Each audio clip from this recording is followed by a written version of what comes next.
isang quake. Saan natanggap ni Moses ang Ten Commandments? Sorry.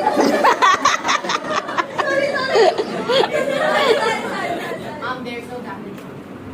Sorry. So, yun. Sa Mount Sinai, nakarating si Moses at natanggap niya yung Ten Commandments. Anong nangyari?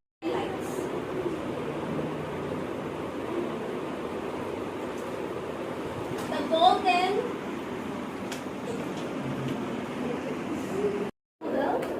ano ba? The golden calf.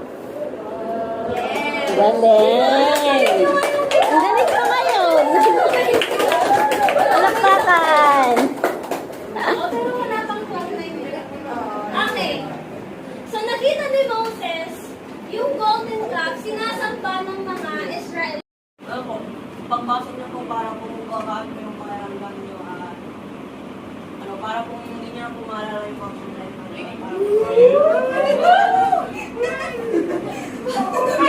parang leader. Bakit ang dami ng water? Grabe yun. Okay. Sige.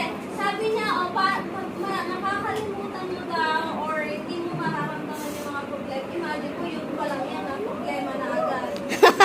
So, Ay! So, yun yung sabi ni Jacob. Thank you, Jacob. Wait lang ah. Wait lang. Ano no?